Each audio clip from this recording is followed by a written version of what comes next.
me jetu këtu dhe me kënë Shqipnia e jetueshme, ne duhet të reagojmë dhe Partia Demokratike, nëse duhet me bëhet diçka më tepër, është me luftu tek modelimi i opinionit publik që bëhet në çdo kafe, në çdo televizion, në rrjetet sociale dhe rasti të dilin në bazë praktikisht po thua. Në bazë për të përdorur terminologji komuniste. Në bazë edhe në rrjetet sociale pra, sepse përmendet shpesh ky rasti i Hungarisë, edhe pse s'ken asnjë lloj ngjashmërie, por sot opinioni publik modelohet në rrjetet sociale.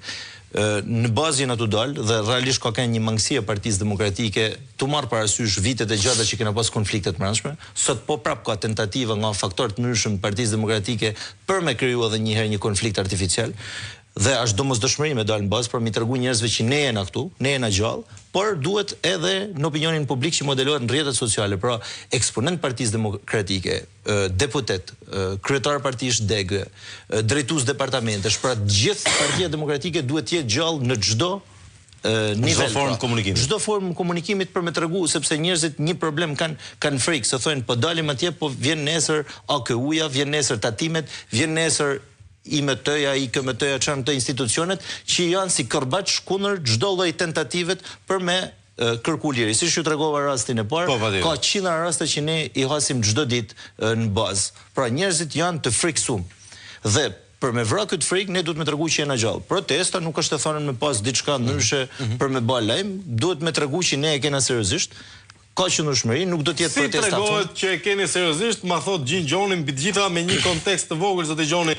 Duke se policia ka arritur në një nivel të panjohur dhune ndaj deputetëve, në fillim në Albati, më pas Mziu, mos ndoshta dhe ju mund t'i ktheni reston, me që keni dhe status të privilegjuar, po pyes, nuk po aludoj gjë.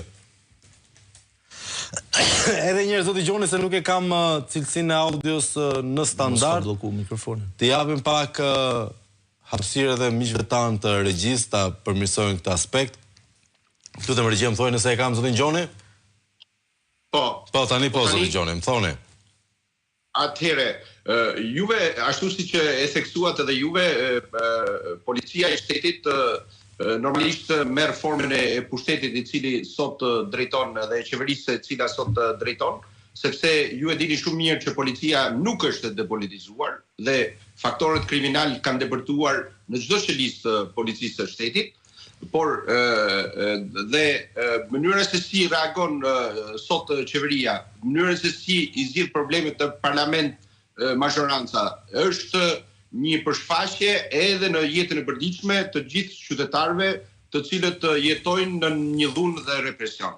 Ashtu si që Tedi e theksoi, sot ne duhet të luftojmë kundër frikës. Unë e shoh në takimet që kemi dhe në jetën e përditshme, por edhe në takimet në zonë, ke një pjesë të madhe të qytetarëve të cilët disponojnë biznese apo lokale, nuk lejojnë që të zhvillosh takime në ambientet e tyre për shkak të represionit dhe mundësisë që tatimet, AKU-ja, policia bashkiake, institucionet e tjera të cilët janë represive, të ushtrojnë kontroll dhe presion. Dhe ne çdo ditë e më tepër po kërkojmë që të ndjerim frikën dhe njëkohësisht t'i bëjmë më shëndetëstar qytetarët. Nga krau tjetër, mënyra se si policia është sjellë në raport edhe me liderin e opozitës dhe ju e keni parë në gjitha protestat të cilët janë realizuar, që pikëtohet dhe shënjeshtrohet lideri i opozitës në lëvizjen e tij të lirë bashkë me njerëzit të cilët e shoqërojnë, duke hedhur edhe gaz lotësjellës, duke hedhur edhe topa ujë, po njëkohësisht edhe dhuna ndaj deputetëve të Partisë Demokratike, deputetë të cilët kanë disa mandate të cilët janë në parlament, sepse mund të ushtrosh dhunë ndaj një deputeti i cili është i ri dhe policia nuk e njeh, por ndaj deputetëve të cilët kanë nga 3-4 mandate, është e papranueshme dhe tregon mënyrën se si shteti sillet në raport me qytetarët dhe aq më tepër me deputetët dhe me kryetarin e opozitës. Dhe ne po e nxjerrim të gjithë qytetarët, por njëkohësisht edhe demokratët nga kjo lloj mbërthimi i frikës dhe padyshim që protestat në pikpamjen time duhet të jenë më radikale, por nga krau tjetër, partitë politike në vetvete në asnjë vend të botës nuk bëjnë protesta të dhunshme. Dhe këtë normalisht duhet ta marrin sindikatat dhe qytetarët ose studentët